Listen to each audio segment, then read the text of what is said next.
I'm Luke Storey. For the past 22 years, I've been relentlessly committed to my deepest passion, designing the ultimate lifestyle based on the most powerful principles of spirituality, health, psychology, and personal development. The Life Stylist Podcast is a show dedicated to sharing my discoveries and the experts behind them with you. Welcome to yet another solo community Q&A show. Now, all these questions were taken from the Life Stylist Podcast Facebook group, which I, of course, highly encourage you to join so you can submit your questions and likely have them answered on a future episode just like this one. Here are some of the questions from our lovely group members that I answer on today's episode. How to stay grounded spiritually in uncertain times like these. Wow, you could say that again. What to do if you've been diagnosed with Lyme disease. Facing adverse reactions to vitamin and nutrient injections. Maybe it wasn't that kind of injection. No, just kidding. We'll get to it. The best natural eye drops to support your vision. Resources to treat children with ADHD. My favorite spiritual books on the topic of surrender and how to apply them.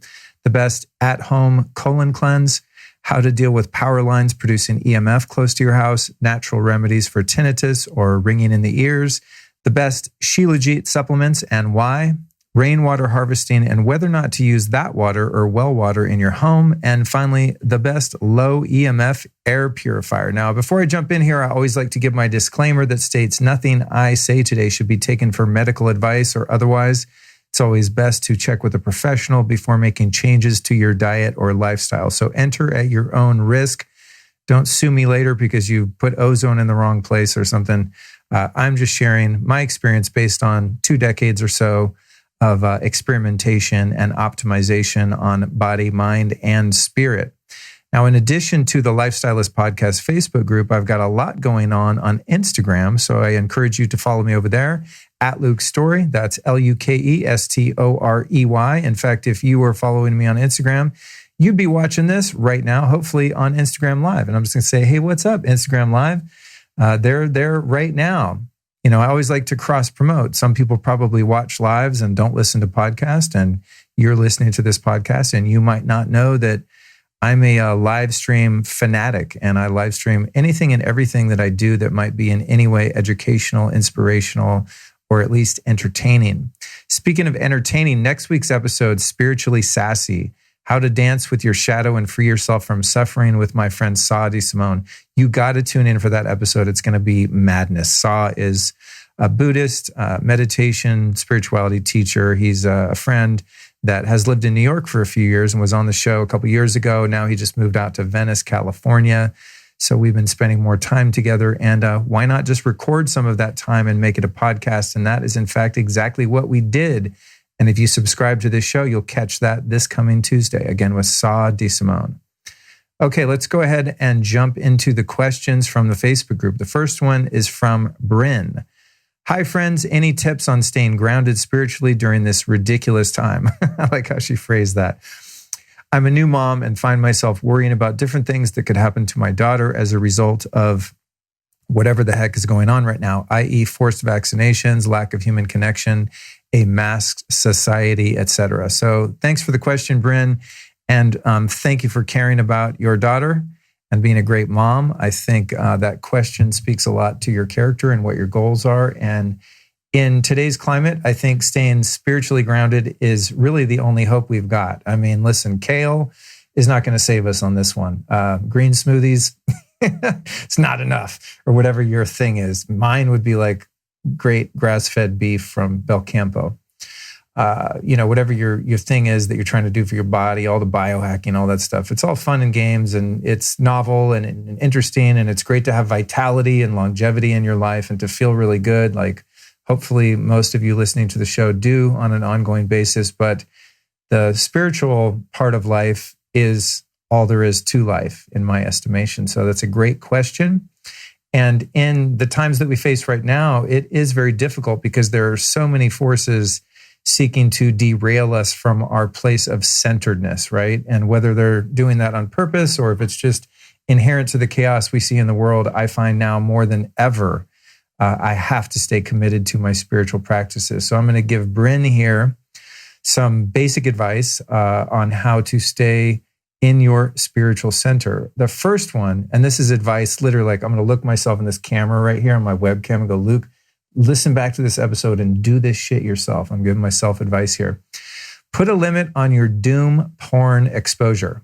Doom porn being all the bad news that's happening in the world every day. Now, if you're getting your news from mainstream media, I would definitely discourage you from doing that because the level of honesty is so low that you'll be scared of things and be thrown off your game by things most of the time that aren't even true. And what I mean by doom porn, that's DOOM, is just people that focus on all of the bad news in the world. And whether that's mainstream or alternative media, it's abundant because there is a lot going on in today's world that is negative and is very click-worthy. But it's that doom porn clickbait that really puts us in our limbic system and keeps us in that fight or flight, adrenalized state that makes the spiritual practices difficult. So one thing that I've been implementing myself with probably about 80% success is before I look at anything on my phone, I meditate and do my breath work and my morning routines. And then today, because I had a lot going on, and frankly, it's kind of been an anxiety-riddled day just because of all the things happening in life right now. I actually waited until, probably about 4 p.m. before I checked in to see what was going on in the world. And sometimes even when I do that, I think, what if I was living in the middle of nowhere with no internet, no TV, no radio, and the world was as it is today? It's like, would I really be missing anything? Because what am I going to do about masks and the COVID scam and, social unrest and all the things that are going on? I mean, in my experience, all that one can really do is to elevate their own consciousness and radiate love and compassion and the things that you cultivate within your own spiritual life out into the world. And that is, in fact, the most productive you can be in many cases. Now, there are people that get into activism and all that stuff, and there's different ways you can spread the love. But my personal method is producing content that's going to educate and uplift people. So do I need to even check in with the news at all? Probably not, because most of the things that I'm upset about and afraid about, I have very little to no control over changing. So whether or not it's like the side that I agree with that I'm following, and I'm like, yeah, we're right, I'm right, or it's the side that I don't think is right, it doesn't really do me any good in my personal life. So I would say, Bryn, the first thing to do would be to limit your exposure to the media, whether it be mainstream or alternative, and only do brief check-ins. And if you find yourself doing a lot of refreshing and getting that dopamine hit on all of the doomsday prophecy going on, it might be a good idea to limit that. Next one is meditation. There are, of course, thousands of ways to meditate. One of the ways over the years that I found to be most effective was Vedic meditation. And I did that for a good 8 years. And now I find myself, I go through different phases as we go through different levels of development. Spiritually, our consciousness aligns with different methods and modalities. For the past year or so, I've been really into the guided meditations of Joe Dispenza, which you can download on his website. And I do those on most days. Also, I have a software app called NuCalm. It's NuCalm. I've done a show on it with a guy named Jim Poole a few months ago. He's going to come back on because they have some new developments I'm really excited about. But NuCalm is an insanely great meditative, restorative software. It's called neuroacoustic software, and it puts your brain into alpha and then theta and takes you into a really relaxed place, even if you're kind of freaked out. So NuCalm is just absolutely, like, I don't know what I'd do without it. It's insanely powerful and amazing. The good news about NuCalm is they're introducing a new purchase model, which is based on subscription. NuCalm used to be, $4,500 or something. So it was prohibitive to most people. Like most people aren't going to pay that much for an app and some software. But they're launching, probably by the time this comes out, a new model where it's, I forget what it is exactly, but it's a monthly fee of say $40 or something like that. And you're good to go. So it's turned into a membership thing rather than a one-time purchase. So I'm really excited about that because it's going to be more accessible for people. A similar type technology, but different because it uses lights and these crazy little goggles that you wear with headphones is called Brain Tap. It also uses sound frequencies to entrain your brain into different states. And that's a really great way to meditate or just change your mood if you so choose to. I've also got something on my wrist right now for those of you watching the video version of this. It's called the Apollo. See if I can open the app here and show you guys on the video. Those that are listening to the podcast, forgive me. Oh, it's not going to open because I turned the Bluetooth off, so I can't show it to you. But it's called the Apollo. I did a recent show with a PhD neuroscientist and psychiatrist by the name of Dr. David Rabin, who's the inventor. He spent about 6 years doing clinical trials and studies on this thing called the Apollo, which is a wristband that vibrates at various frequencies and has the ability, I know this sounds crazy, but it's just true, to literally put you in whatever mood you want to be in. So there's a setting for open and social. There's one for focus, for working. There's meditation. There's one to relax. There's one to help you sleep, etc. And so I've got this thing on all the time, and especially when I need to get grounded into my higher self and, get down with some deep meditation, I'll often stack a lot of these different things together. I've even put on like multiple pairs of headphones and listened to a Joe Dispenza track while I'm doing the new calm, with the Apollo on and God knows what else inside the hyperbaric oxygen chamber, my Oxy Health chamber in the backyard. So I do whatever I can to relieve stress and calm my ass down and make sure that I remember who and what I am, which is a spirit traversing this earth plane in a body, a protoplasmic physical body that has been lent to me by creation. And that body might, be issued a forced vaccine. This body might be imprisoned because I talk about the forbidden information on my podcast. I mean, I'm talking about like worst doomsday scenario, right? The body that lives in this country we call the United States of America might be harmed because the country gets overthrown by fascists, in little black hoodies. Like, who knows? You know what I mean? It's funny in this country, the fascists call themselves anti-fascists. I find that so weird. But anyway, that's another conversation. But all these negative things could happen to the body. But when I stay centered spiritually, then I know that no harm can come to me because what I am is beyond the body. So any device or any technology or anything one can do to align themselves with their higher self, their true self, is going to limit their reaction to the world around them and enable one to be able to wear the world like a loose garment, to be in the world but not of the world. This is the goal. And trust me when I say I'm not perfect at this, but I've been at it for a couple decades now, and it's getting better. I'm getting better at being non-reactive. And what helps are all of these different practices. So a couple more that would be great for you, I think, Bryn, to perhaps explore. I'm sure you've explored some of them already. Another one that you probably haven't explored is called the Rasha, R-A-S-H-A.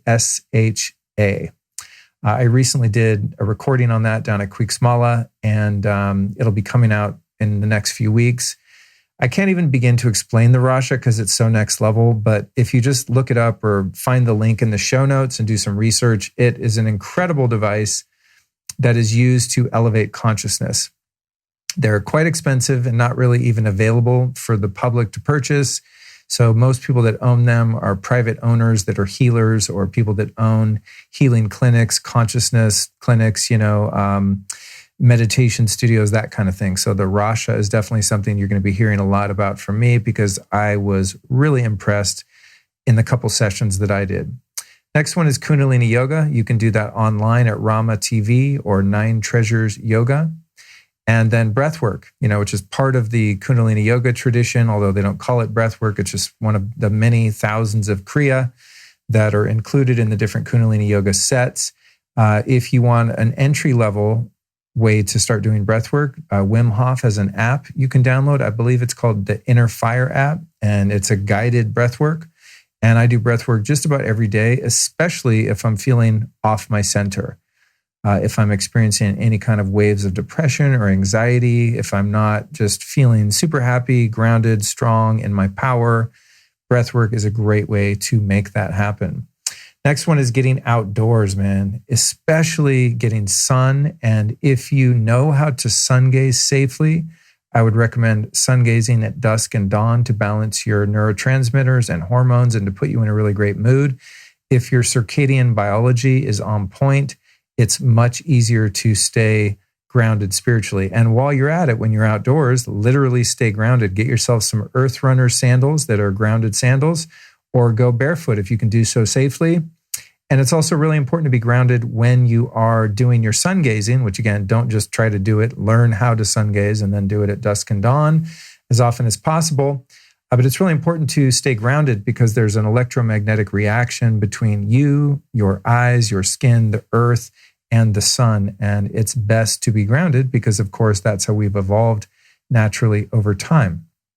The next one is to avoid blue light at night to help, again, keep your neurotransmitters balanced. You want the perfect balance of melatonin, cortisol, and all of the derivative neurotransmitters that come from those substances in your body. And if you're up late at night with a bunch of bright lights on, you are going to jack up your mood big time, not to mention your sleep. Next, focus on gut health for the same reason.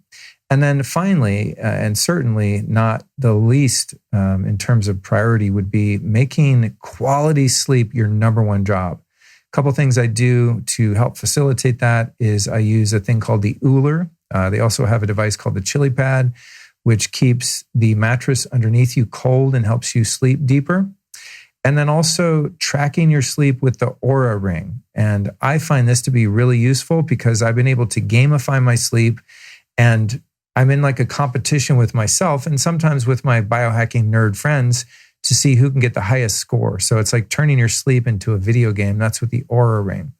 I would recommend, however, if you use the Oura Ring, to definitely keep it on airplane mode while you're sleeping, because it does, its connectivity does use Bluetooth, but you don't have to have it on to collect the data. So you can turn the Bluetooth off, wear the ring when you go to sleep, wake up in the morning, put it back on the charger, and then you can sync it to your phone to get your data. And that's going to show you how much deep sleep, how much REM sleep, sleep onset, restfulness, optimal times to go to bed, your temperature, your HRV or heart rate variability, all that kind of stuff is going to be given to you by the Oura Ring. So that's a couple tips on how to get sleep. But whatever you do, make the room cold, make the room super dark.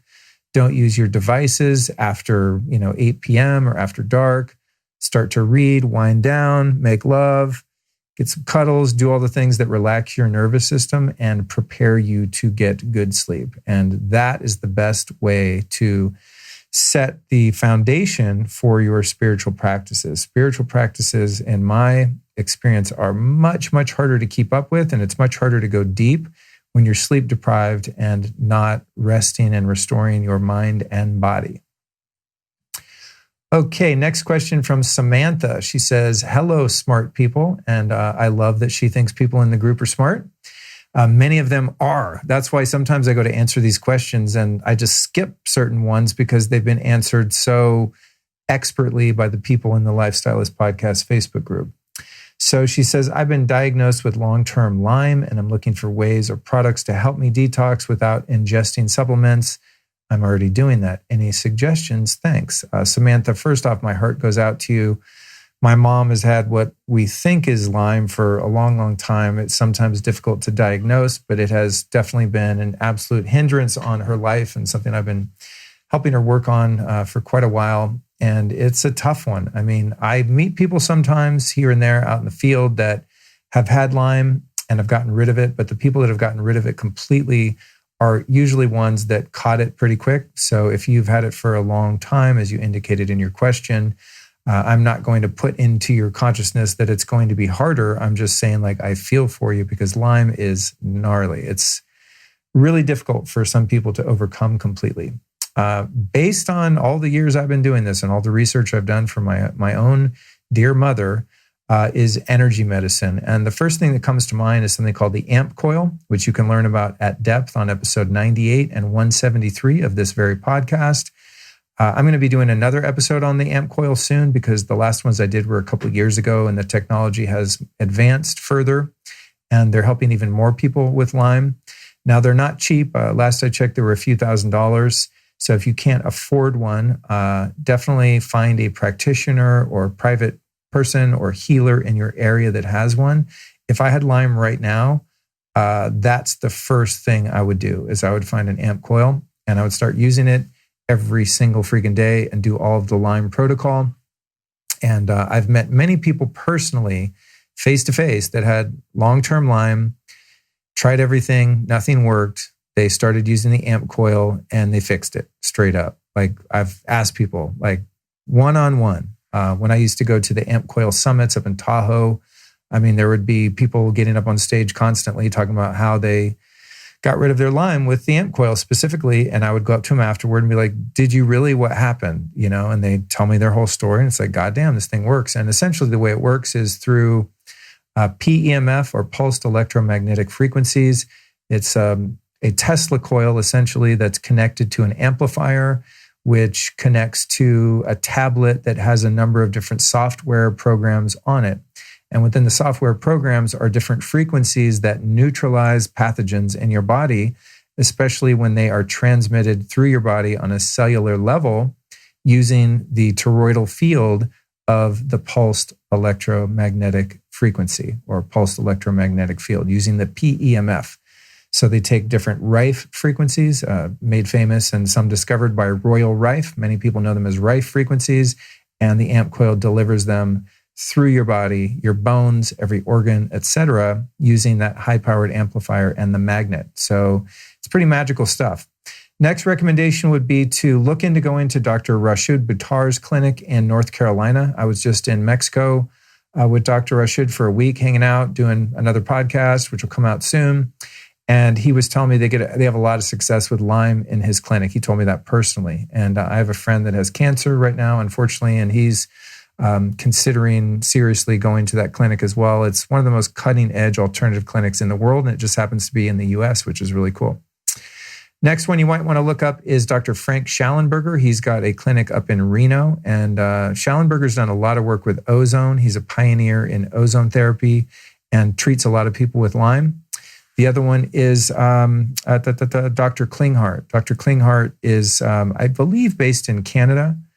Don't quote me on that, but he's world-renowned as someone who is the go-to guy to help people heal that are seemingly unhealable. However, from my understanding, it's difficult to get a spot with Klinghardt because he's so highly sought after and so popular and world-renowned. But he's one of the people that I would definitely at least start to study if you have Lyme, because he's really made a lot of headway with it.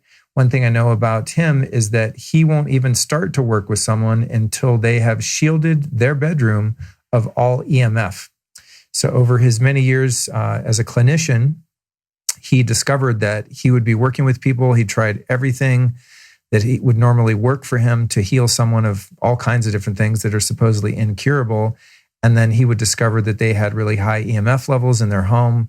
And so he would, eventually cease working with people that wouldn't first be willing and able to fix the EMF in their life. So I'm going to give you that advice, Samantha, to definitely, look into the levels of EMF in your home. Mold is also something that is often, hand in hand with Lyme. Sometimes they're often mistaken for one another. Someone will think they have Lyme and it's actually mold exposure, and vice versa. So, Dr. Rashid Buttar, Frank Schallenberger, and Dr. Klinghardt are people that are all very cutting edge and knowledgeable about all these different pathogens and alternative modalities with which to heal them. And then again, I'm going to give a shout out to the Rasha. Again, difficult maybe to get one yourself, but you might be able to find a practitioner or owner of the Rasha. And the website for the Rasha will, of course, be in the show notes. And I'll probably link to it on my site soon when I do the episode with its inventor, Dr. Jerry Rivera.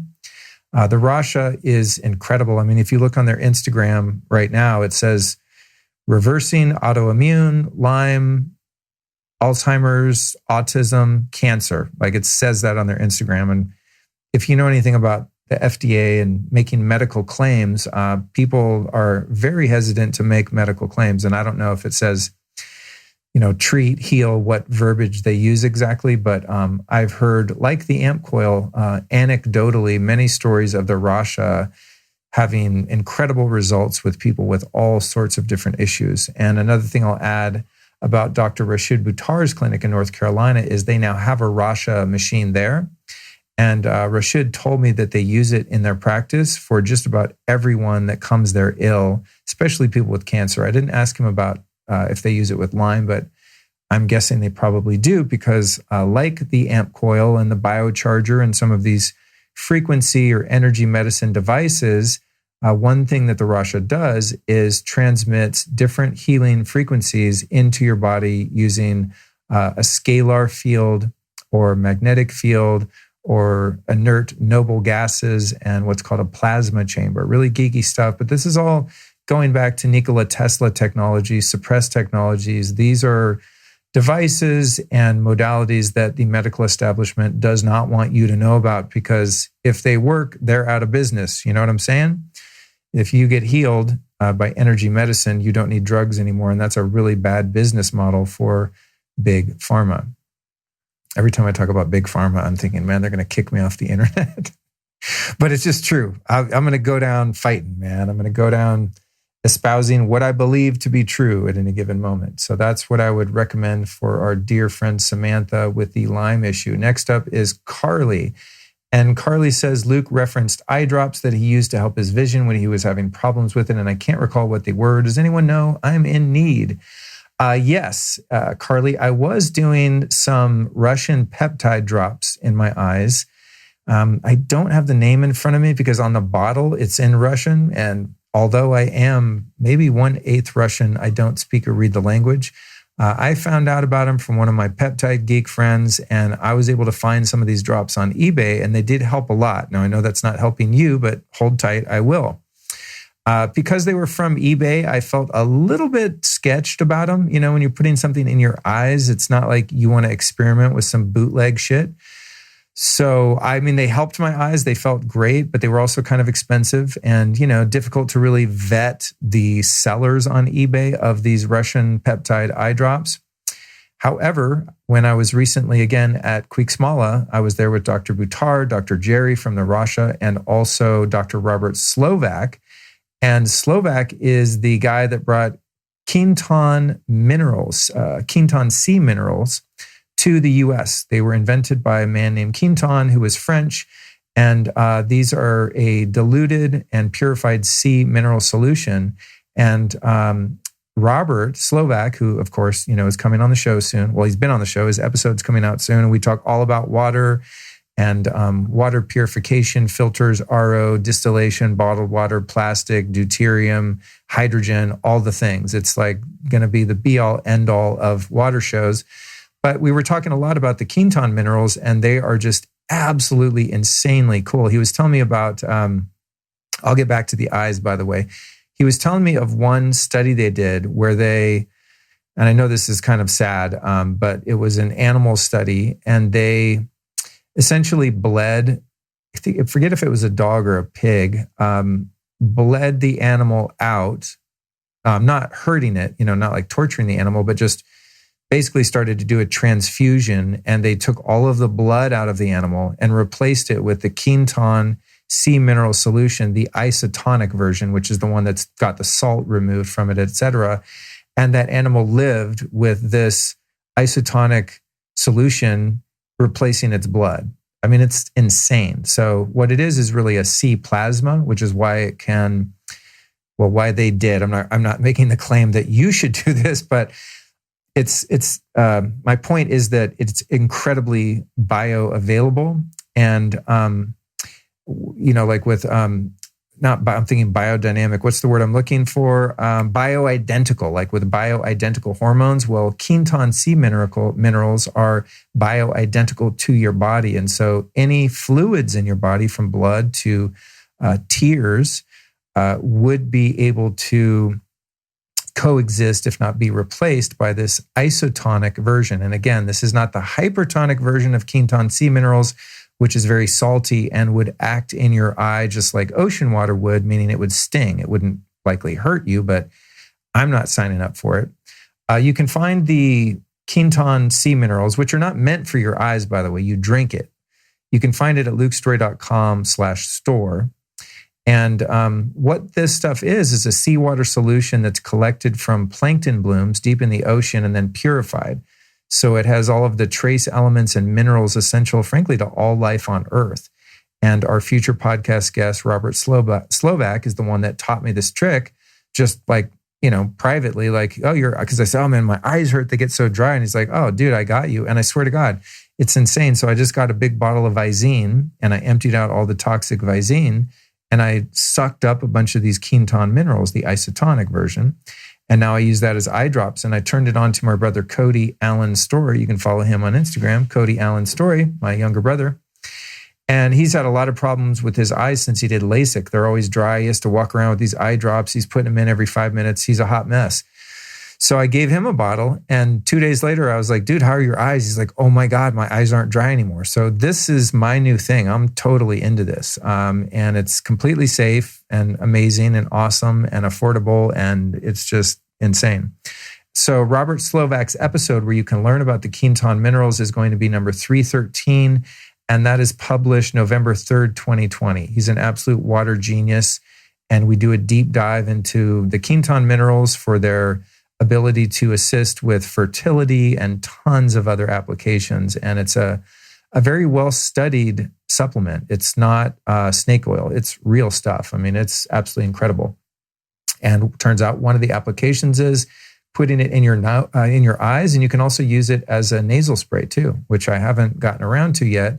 But I did try it just by dropping the little, it comes in a little glass ampule that you click the tip off on one end. Then normally you would put it over your mouth. You click the tip off the other end and it, drains into your mouth. But you can also, there's a way to get it into your nose too if you have sinus problems and things like that. So I've done that a few times, but I have to figure out a way to empty out a couple of those bottles into a nasal sprayer so I can start using it that way. It's just rad stuff and your body absolutely loves it because it's the most primordial substance on Earth. It's literally the plankton blooms and the water therein, that sea plasma is where all life on Earth originated from. So your body just goes, yes, where have you been all my life?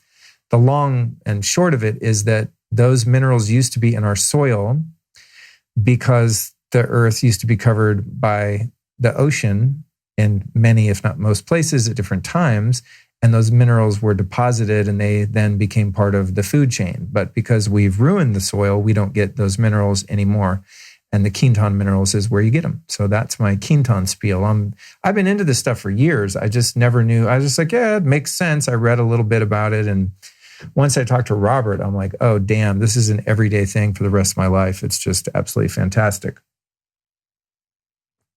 Okay. A little sip of my livespringwater.com. And I put some, what did I do? Magnesium bicarbonate from Pristine Hydro. That's what I'm drinking here for the record, those of you watching the video.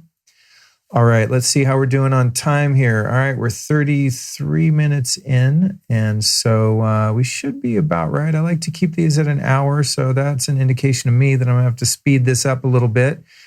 Next question is from Erin. She says, does anyone have good info or resources for children with ADD? In fact, Erin, I do.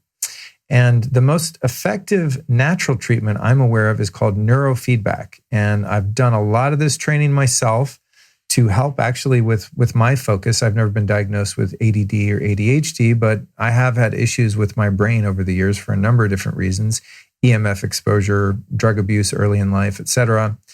But I did a couple years stint going to the Peak Brain Institute in West LA, and you can learn all about that on podcast episode number 30, way back in the day that I did with Dr. Andrew Hill, PhD, who's a neuroscientist and the founder of Peak Brain Institute and one of the foremost experts in the world on neurofeedback.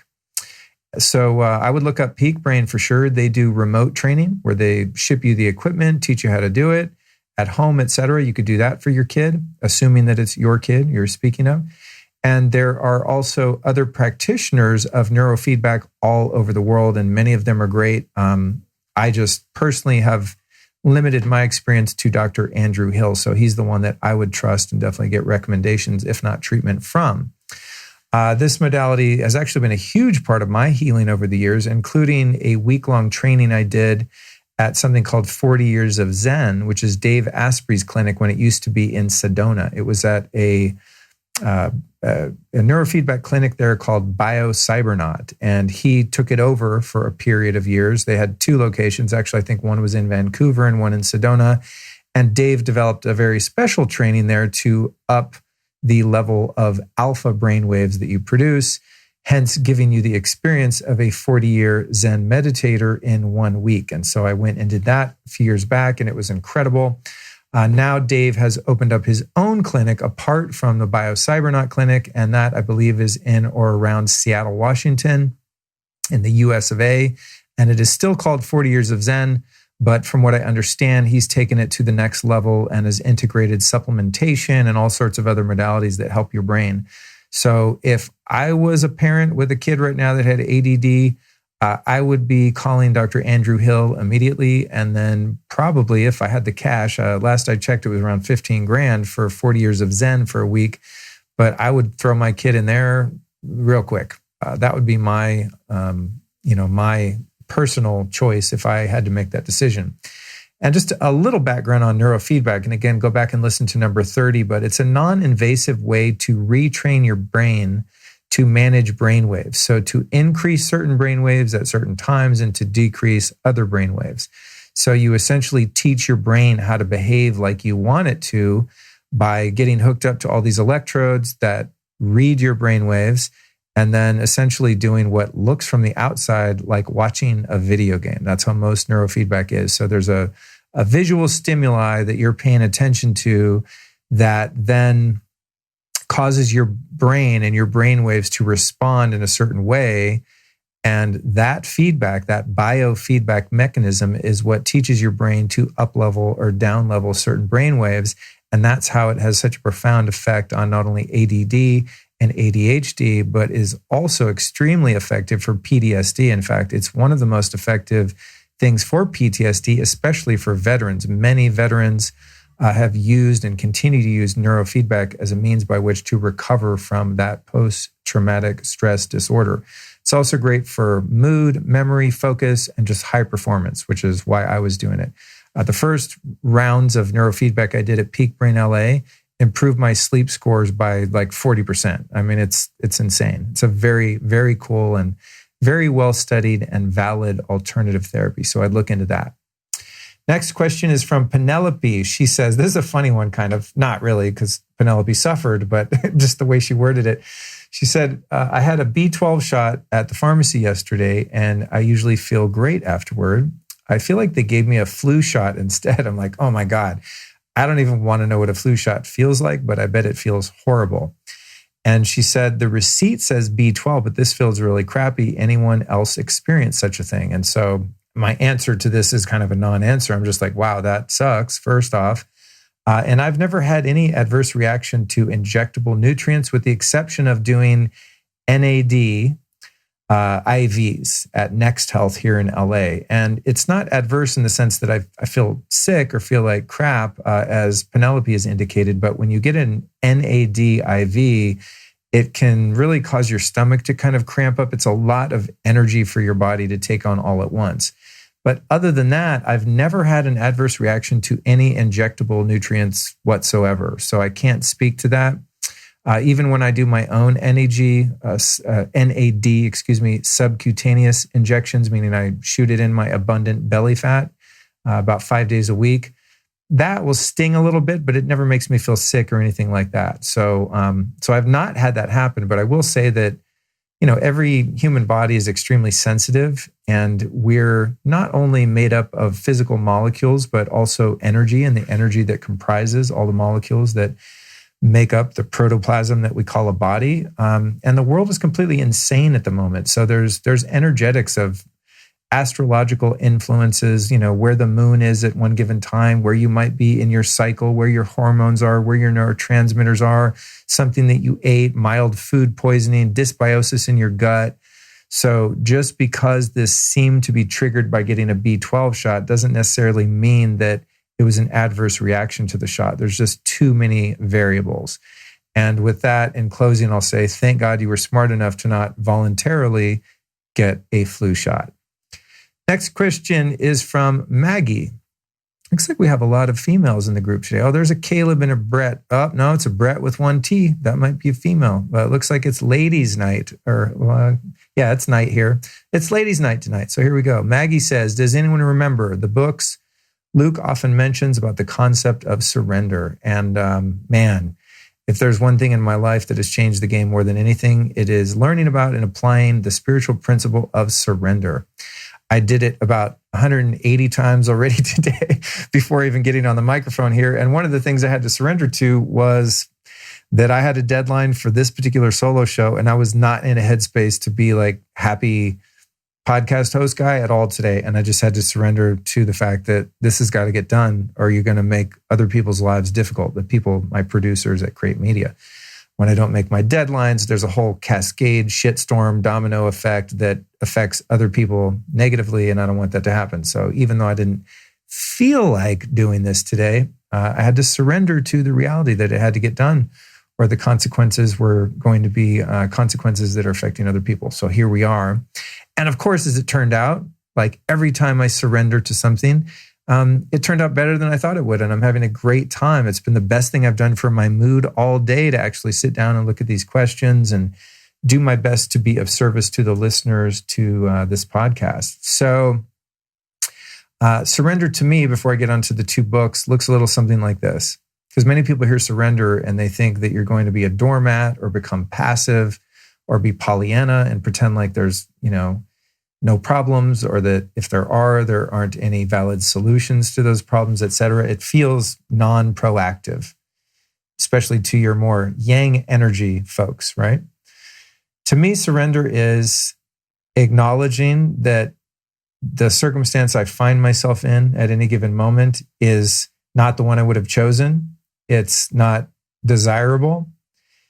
But rather than going into a negative emotional state and becoming stuck in that, I surrender in so much as I acknowledge that here is where I am, but also that if I don't apply negativity to the situation that I found myself in, I'm going to be empowered to make incremental changes.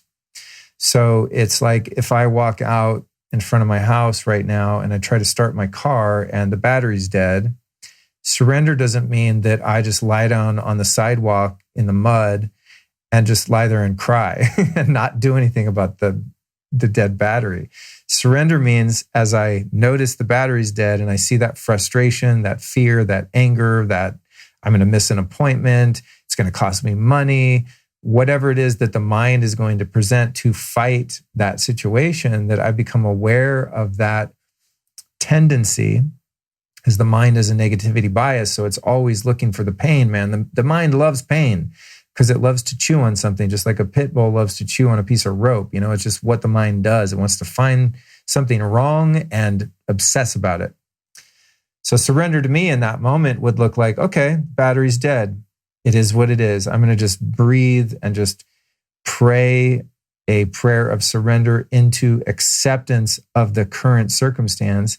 And then I'm going to surrender into the next indicated step using the power of surrender and the power of acceptance to get me to the next step, which is looking at, did I turn the lights on, finding my AAA card, whatever it happens to be. It's not about just sitting there and accepting a situation that is harmful to me or less than something I would desire. It's about going, okay, this is where we are, accepted, noted, I surrender, what's next? And that's a really, I would say kind of a vapid example of that, and that like, big deal, your battery's dead. I'm talking about, I have cancer, or my kid died, or, I was injured in a war, something that really, really affects you fundamentally and changes your whole life. But the thing about it is I've been through a lot of shit in my life, especially earlier on, and surrender is the only thing that got me out of it. So surrender as a spiritual principle is the key to all enlightenment and the key to all self-realization. Because when we surrender, it enables us to access our own humility and understand our limitations, and also to embrace our power and become empowered by the acknowledgement of what we can and cannot do. It's kind of the basis of the serenity prayer, right? Grant me the serenity to accept the things I cannot change. What is it? God damn it. I said this thing like every morning for 20 years. Grant me the serenity to accept the things I cannot change, the courage to change the things I can, and the wisdom to know the difference. That to me is an embodiment of surrender. So back to the books, Maggie. Thank you for asking something that I'm super pumped about. The number one book on surrender in my library is called Letting Go, The Pathway of Surrender by Dr. David R. Hawkins. I'm going to be doing a show. I can't do a show with David Hawkins because he has left that body a number of years ago. Luckily, I was able to go see him speak a couple times. I actually saw his last public talk before he passed on. But I'm going to be interviewing someone from a company called Focused Life Force Energy, FLFE.com, who happens to be one of the foremost experts on not only Dr. David R. Hawkins' work, but also on his modality of calibration called kinesiology, which I'm sure some of you are familiar with. But Dr. Hawkins was famous for using kinesiology for consciousness research, not in the physical realm, to determine whether or not this particular vitamin is good for you. It's more like, is this spiritual teaching or concept valid? And if so, how valid is it? So that work to me just was so instrumental in my life. And most of David Hawkins' written work was really deep and really complex. And most of his books, with the exception of this one called Letting Go, were, 1, 2, 3 year reads. I mean, I would have to just take a sentence at a time and just really ponder it and mull it over in order to grasp the depth of his teachings. It was a lot for me to understand. As I became more familiar with his work, it got easier. And now I go back and read his books and I'm like, oh yeah, duh, of course, I get it now. But it took some undoing a lot of my old ideas and, a lot of open-mindedness into embracing his really non-dual Vedic, mostly perspective on life and spirituality. However, shortly before he died, he penned this book, Letting Go, The Pathway of Surrender. And it's written in the most basic, simplistic terms imaginable. It's like, I think a 12 or 13-year-old could read this book and understand it and be able to apply it. And it's really about learning how to fully experience all emotions, sensations, feelings in your body, in your heart, in your spirit, in your mind without resisting them. So it's an instruction manual on how to contextualize and embrace emotions that we might perceive to be negative or unpleasurable, uncomfortable, etc. And it really is one of the most powerful spiritual books I've ever read in my life due to its simplicity and to the potency and depth of its message. Because what it essentially is informing us is that it's the resistance to what we perceive to be pain or negativity that causes it to persist. And by spiritually bypassing those lessons and those experiences, we actually build patterns that facilitate the repetition of those negative feelings and experiences. So if we don't go through that experience, which we find to be challenging, we're inviting it to be part of our life experience from here on out. And so that book is so critical, in my opinion, for anyone that wants to learn how to walk through the shadow and to walk through discomfort with grace. And even, I'll go so far as to say, a sense of humor, which to me, a sense of humor equates to humility. If you ever meet anyone that's very serious, you know that they're very invested in their ego. Something I learned years ago. And think about people in your life right now. Just think of someone who's really serious. They're just enshrined in ego. And that's not a judgment like, oh, I'm not because I'm so light and funny. I was very serious for a very long time because I lacked humility. I lacked the ability to acknowledge my own shortcomings and my own frailty. And frankly, as a human being on earth, my own stupidity. You know what I mean? As brilliant as any of us are, we're still limited by the human intellect. And so that book is just a great synopsis of what it means to be a conscious human being and how to overcome difficulties with the least amount of fight. The other amazing and very different book that I have in my library is called The Surrender Experiment by Michael Singer. And this is an amazing book, but much different because it's really a memoir or a parable or life story about how this man started surrendering to anything and everything in his life. And it led him on this incredible mission of success in every way measurable. And so it's just a great living example of what happens. That's why he calls it the surrender experiment, because anything and everything that was coming at him, it was just some incredible adversity. He just just did this experiment where he went, I'm going to surrender to everything all the time. And this book is about how, as he surrendered, magic entered his life. And he was able to manifest the most incredible levels of success in all compartments of life, love, relationships, career, creativity, became a best-selling author, etc., and is just an incredible read. And a couple of years ago, I listened to the audiobook. This is maybe going back 3 years or so. And I had a situation in which I was having a hard time surrendering because I was in Colorado to do a gig in Aspen, this place called Aspen Shakti. And I stopped to visit my dad. And I believe what happened was I was out foraging some food. And I came across these abandoned beehives. And I got out a bunch of, what do they call that stuff? It's called bee bread. And it's like this protein that's left over after the bees leave a hive. And so I was eating all this bee bread because I was like, score, I just got free bee bread. And then I got really, really sick. I mean, like deathly ill for the whole week I was there, including the night I did this talk at Aspen Shakti. And I think in hindsight, what had happened was that bee colony had probably collapsed due to glyphosate poisoning from nearby farms. And what happens then is a colony either collapses or they just get disoriented and they leave and they go infect other hives and collapse those. It's just part of the glyphosate disaster we have on Earth. Glyphosate's also known as Roundup, but there's no way I would have gotten that sick just from living my life. It was like the flu on steroids times 1,000. So here I am in Colorado. I'm Captain Surrender. I mean, this is the way I live my life, is surrender and acceptance, for years and years and years. At this point, it was probably 18 years I had been living that way. And I'm sick and I have a gig. And so I went and did this talk at Aspen Shakti, which I ended up airing on the show on episode 115.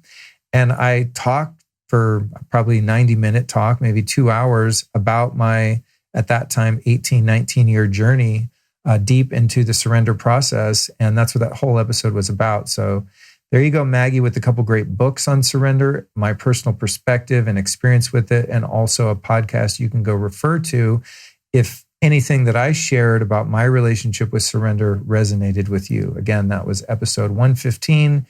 And for everyone listening or watching on YouTube, anything and everything I mention on any Life Stylist Podcast episode can be found in the show notes on your podcast player or at lukestorey.com. And next up, let's take a question from Elisa. She said, what is the best at-home colon cleanse? Now, I've been a fan of colonics for 20 plus years. The kind that I prefer is called a gravity colonic or a Kalima board because they're the most thorough, gentle, and natural. Getting a colonic where someone sticks a water hose up your ass with that kind of pressure, I don't find to be very comfortable. It might get rid of a lot of putrid fecal matter, etc., that's stuck in your guts, but I prefer a more slow, gentle approach. But I will say that colonics, in general, were a huge part of my initial detox process when I got sober in the 90s. And I had been, it would be like a 6-hour show to even tell you about all the shit I used to put in my body. And it's not necessary to do so. Just know that all I did was inhale and ingest and put in my body poison for a good solid 10 years, from 16 to 26. And even as a kid, even younger than that, but there was a 2-year break. And so when I cleaned up my act and got into health and wellness and what we now call biohacking, colonics were really popular as a means by which to detoxify yourself. Now, some people don't like them because they have the capacity to wash all of the healthy bacteria out of your colon, et cetera, blah, blah, blah. But I'm still a fan. I'm into it just because of the effect it had on my life. Specifically, what I did is I went to a clinic / retreat on the Big Island in Hawaii called Angel Farms. And I looked it up to do the show notes for this episode. And God damn it, Cindy Sellers at Angel Farms, what's up, Cindy, is still there after all these years. And I went there like 20 years ago, I think, angelfarms.com. And it was incredible. You eat just soups and smoothies, and you do this Kalima board style colonic, although she has special systems set up, and there's herbs and ozone in the water and probiotics. And I mean, she's like the colonic queen of the universe. It's just next level. And while I was there, I had some very strange things come out of my body, man. Like I always joke, like old, like little Matchbox cars I ate when I was a kid, but it's like really old stuff. You know, when they like catch a shark in the ocean and they cut it open, it has a shopping cart and like a truck tire in there. That's the kind of stuff that will come out of you when you start doing these gravity-fed colonics, because you're on that board for 2 or 3 hours a day. And it's so gentle and it's so incremental. And it really took me about 12 days to get to the end of the colon, because you have forget what they are, the inverse, transverse, whatever. It's basically shaped like an upside down U, right? So you have the end of your colon that comes out of your anus, and then it goes up and it curls and curls and curls, goes across, and then goes down, and basically is where your other eliminatory organs drop the stuff into. And I know I'm like not doing a great job of explaining that scientifically. Point being is you have some odd 35 feet of colon or whatever it is, and just doing a colonic with the water hose technique only gets to the first few feet. And so you're like, wow, I feel so light and free and so clean and I'm detoxed. You're not really, because it takes a long, long time to get through all of the different layers of impacted matter in there. And if you've got, polyps or anything weird going on like that, it can be quite a journey. And so when I was at Angel Farms, so funny, man. I went there by myself. It was like a 2-week trip on the Big Island. It was one of the coolest trips of my whole life, because I just went totally alone. I didn't have a cell phone. I think I had a map in the car, and I would just use it to go explore after I'd go do my 2-hour Drano sessions with Cindy at Angel Farms. But what was really crazy there is the way they did it at that time is you laid on this, essentially what's called a Kalima board. And to answer Elisa's question more specifically, I have one here at the house. I haven't used it in a long time because I'm just lazy, but you can get one at colima.com. That's COLEMA. I don't have any affiliation, but I'll put it in the show notes anyway. But Kalima boards are what you want, just trust me. But anyway, when you use a Kalima board, or the way that they had their custom board set up at Angel Farms, is you sit there and you kind of just drain very gently. It's not terribly uncomfortable. I wouldn't say that it's pleasant. I wouldn't choose to do it. It's probably why mine's been in my garage for like 6 years. But if you want to heal and detox, it's amazing. But what was crazy is that many of the people there would, you don't empty the tank. So all the water goes in and out of you. And then whatever critters and stuff come out of you sit in the tank. And then Cindy would come poke around with like a long wooden stick and like tell you what kind of parasites you had and stuff. And some of the people there, I know this sounds disgusting, and it is, but it's also really cool. Some of the people would expel these things that were like goddamn garden snakes. I mean, just these huge coiled up parasites and just the gnarliest alien creatures out of their bungholes. And they'd be like, yo, guess what I passed today? And we would all go into their little cubicle room and look at the crazy stuff that came out of them. And that's when I became a believer in colonics, especially the way she did it, because of the ozone and the herbs that would actually help facilitate the jostling loose of these freeloaders in your colon. So I thought that was really cool. Now, I just had weird black stuff come out of me. I mean, it's probably God knows what drugs or weird shit I put in my body over all those years, but it was pretty cool to go in those rooms. I mean, you almost puked, but still, it was pretty cool to be like, wow, what if you never came here and got that cobra out of your butt? You would have been walking around with that thing for the next 80 years or whatever. And that can cause a lot of problems, needless to say. So to summarize Elisa's question, Kalima boards, or get to a place like Angel Farm, or even just do a web search where you live. I don't use the G word anymore because they're evil, like empire. But do a web search of gravity colonics near your zip code or where you live. And you can probably find a practitioner, unless you live like in a really small remote town that's not that progressive. But I found a place in the Valley in LA. I don't recall the name of it offhand. I'm sorry. But you'll find the same one I found if you just search like gravity colonics Los Angeles, like they'll come up. It's a very specific way of doing it. Or you get a Kalima board and a 5-gallon bucket and the hoses and the little kit that you get with the Kalima board, and you do it yourself in your bathroom, and just warn your family that space creatures might come out of your rear end and they should just leave you alone until they've all been flushed down the toilet. Next question is from Stefania. She says, I feel like the group may have guidance. I'm looking to deciding on an apartment that has power lines running close behind the bedroom windows in the balcony area. Is this dangerous / EMF producing? There are 3 big power lines close to the windows. This one, Stefania, I'm going to say, take my EMF class. No, seriously though, for those of you that don't know, I have a brand new, very comprehensive EMF class. It's called the EMF Home Safety Masterclass. You can find it at lukestorey.com/EMF Masterclass. And it will answer this question and about 500 other questions just like it. But for now, I'll go ahead and hook you up with the freebie.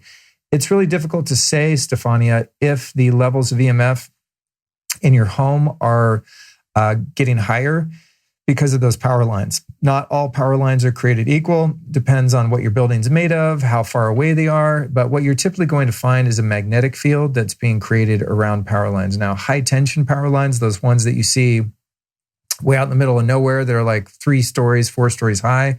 Those things produce a crazy amount of EMF.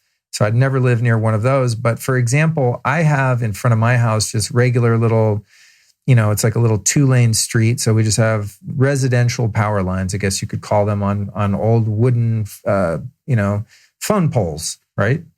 And we tested those in my class. We actually test them with building biologist Brian Hoyer, who's my cohort in the class. And we didn't really find a strong magnetic field coming into the house from those wires. But if we got closer to them, there probably would be. So the long story, or the short answer rather to your question is, you have to test.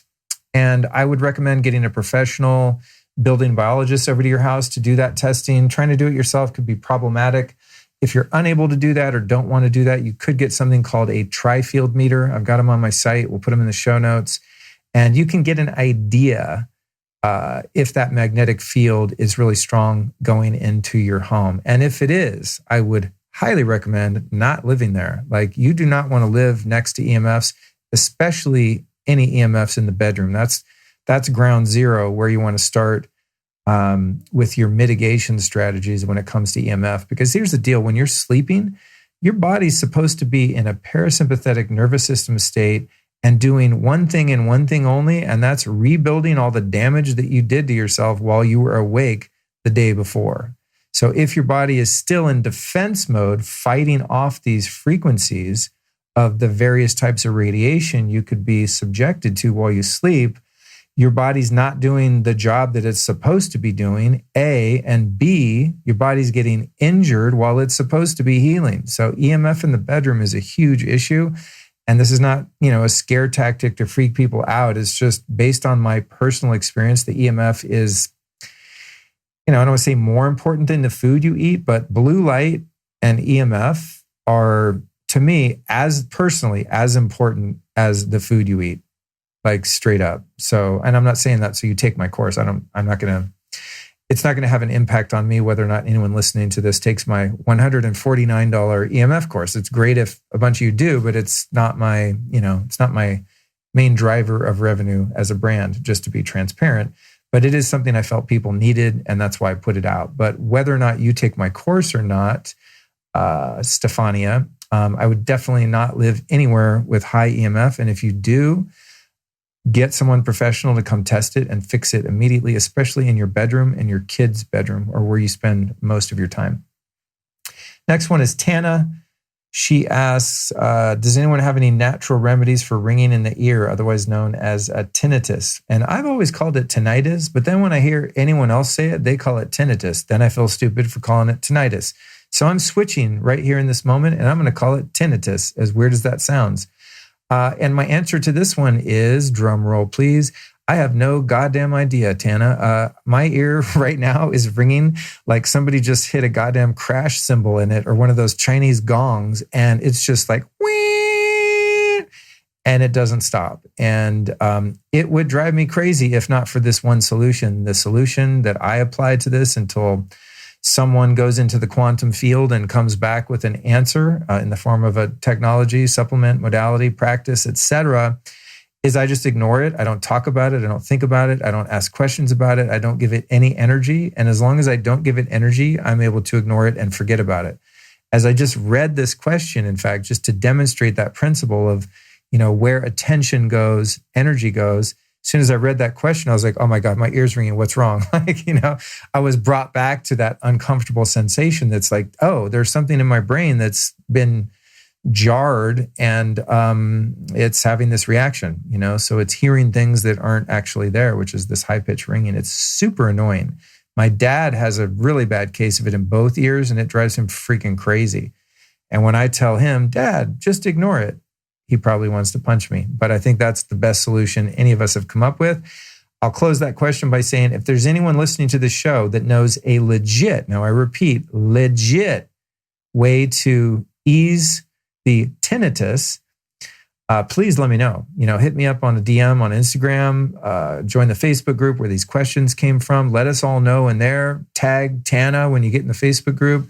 I'm very interested in fixing this. And so far, no one's come at me with anything. I've tried Western medicine. I've gone down all the best experts at UCLA and everywhere. I've seen everyone in LA that knows anything about this, the ENT specialist. And they're just like, I finally got to the top of the food chain. This guy is, I'm not going to mention his name, but he's one of the most well-respected ear, nose, throat doctors in the world. He's at this clinic in downtown LA, and it's one of the most renowned ENT clinics in the world. I forget the name of it offhand. And I went there and saw him. I did some hearing tests. I did the things. I was very hopeful and ambitious about solving this problem. I went a couple times, and finally, on the second or third visit to this world-renowned expert, he was like, what I think it is I think you drink coffee. And I said, well, yeah, like there's a bear shit in the woods. And he said, I think it's the caffeine, just knock out the caffeine and your ear will stop ringing. And I'm like, even if it was the answer, I would never do that. Coffee's too delicious. But that's as far as I got with it, unfortunately, for all of us, Tana. So keep searching. Someone let me know if you find out a better solution. Next one's from Caleb. Anyone here supplemented with Shilajit as a mineral supplement? Seems really interesting, and I am curious to try it for my mineral supplementation. Shilajit is something I've been using for, I don't know, between 10, probably 10 years or so. And I use it just about every day. I love it. For those of you that want to give it a shot in a non-gross way, you could get some from Pristine Hydro. They make a powdered version of Shilajit with triphala, which is another great complementary herb out of the Ayurvedic system, I believe. And speaking of Ayurvedic system, that is where the Shilajit comes from, although it is also sometimes part of the Chinese medicine. The Russians use it. It's pretty awesome. It's composed of 84 organic plant minerals, fulvic, humic, and ulmic acids, which is a really potent blend and a great way to not only mineralize, but to help with calcification in your body and all sorts of stuff. Shilajit is just, it's at the top of the food chain, in my opinion, in terms of herbalism. Now, I had some of the Pristine Hydro powder, and I like it. It's great. And I would just recommend just make your life easy and get that. But I bought a few kilos of the tar. It's like a real thick tar. I mean, it literally looks like tar like you would find on a railroad track. That's what untreated, unadulterated Shilajit looks like. And I bought a few kilos, like these big tubs of it from a private source of someone I connected with in Siberia, I want to say 4 years ago, and I still have a huge tub of it. It's just, you use so little at a time. But the reason that I don't typically buy the tar versions of it now, A, is because I have a bunch of it left. B, it's really kind of a ripoff. A lot of these companies, I just know what their markup is, and they're selling you a tiny little tin of this tar Shilajit, and they're charging you $80, $120. And I look at that, and I'm just like, dude, you guys are marking this up 10 times.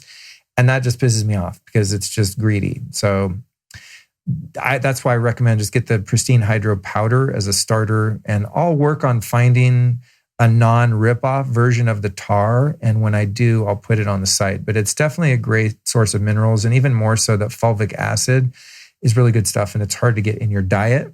And also, if you really want minerals here, Caleb, You're going to get minerals from this, but I've been on Shilajit for a long time and I've had my mineral levels tested and some of them have been really low.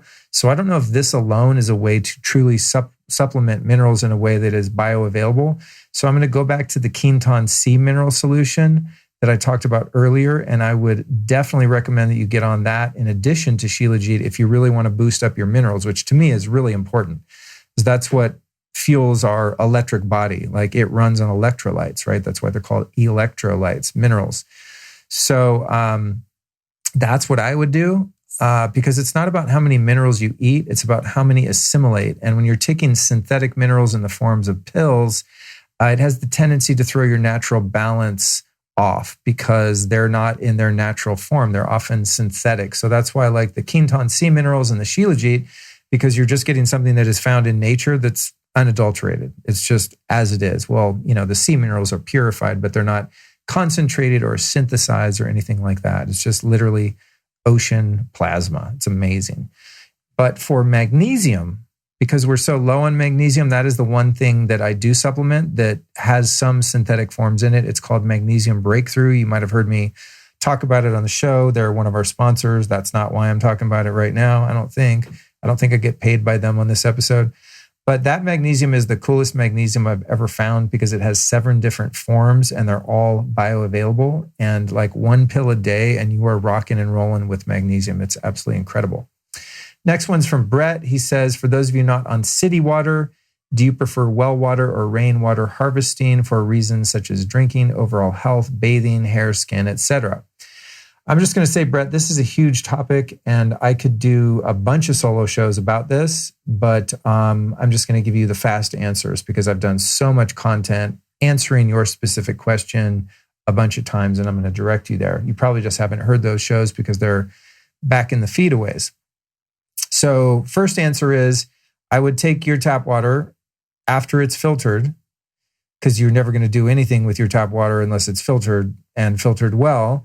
And I would take your well water and I would have them both tested professionally. And there is a link to that in the information I'm about to give you.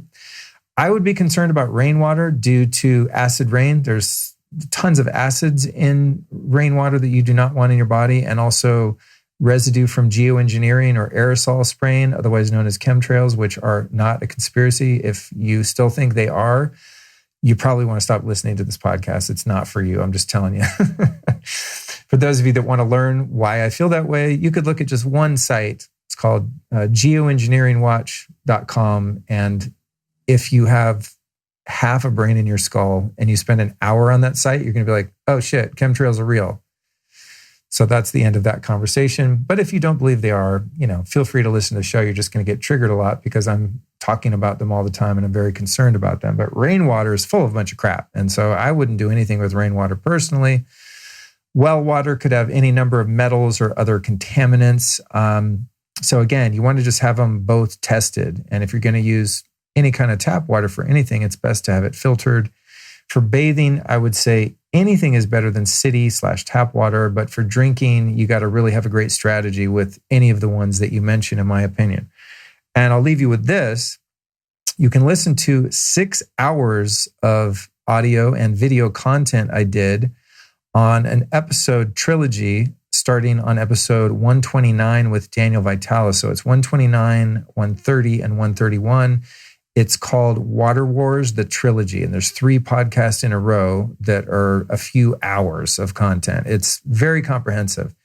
I've got another show coming up, as I indicated earlier, with Robert Slovak, where we go into all the water stuff again. So you can look forward to that shortly. And then if you want to download everything I've ever learned about water and everything I personally do and recommend, you can download my free guide. Ready? Listen up. Get ready to jot this down. It'll also be in the show notes.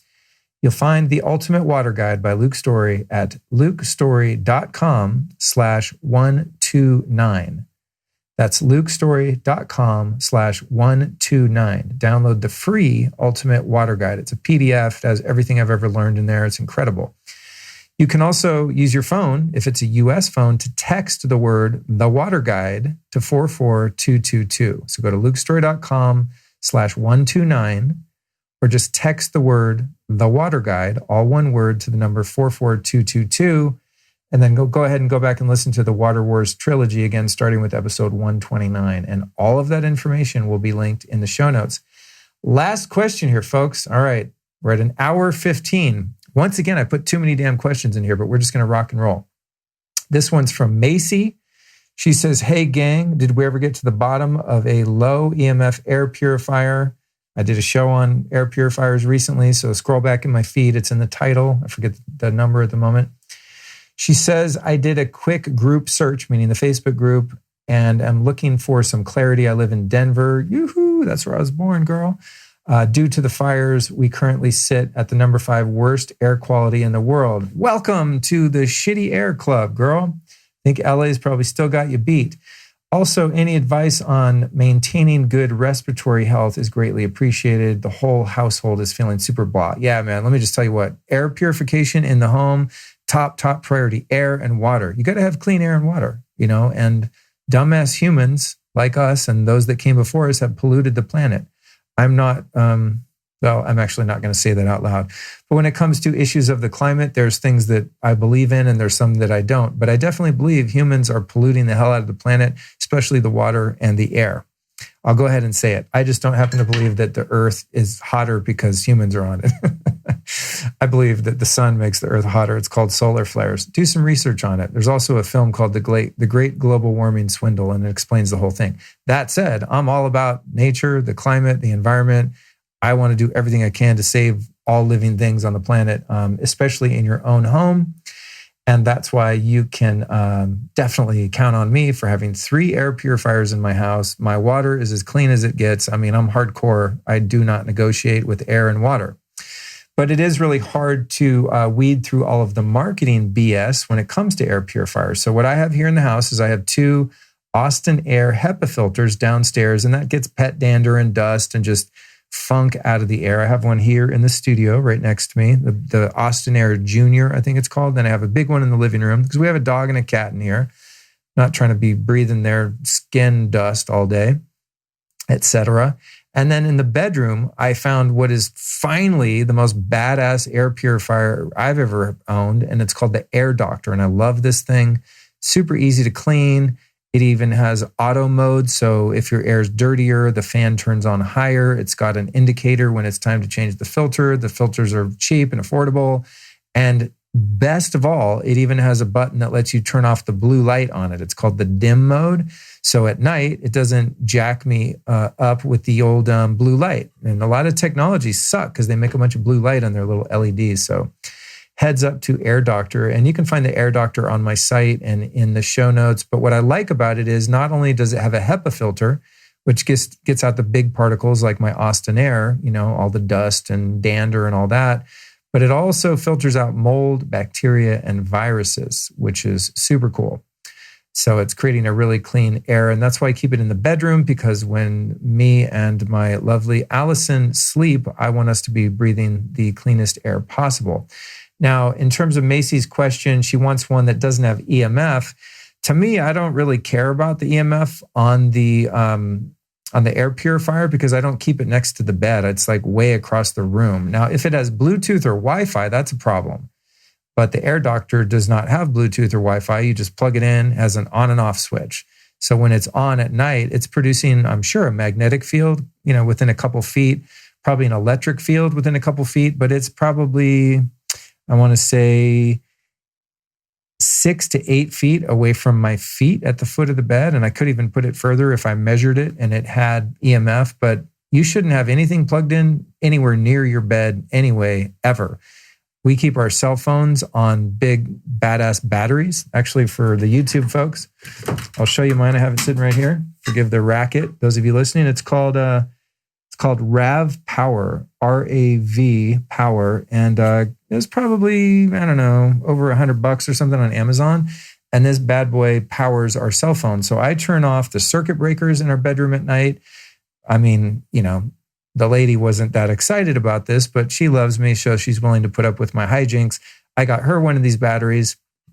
And so we both plug our phones into a freestanding battery, but still keep them way over on the nightstands, because even plugged into a battery, there's going to be a little bit of a field created by the battery itself.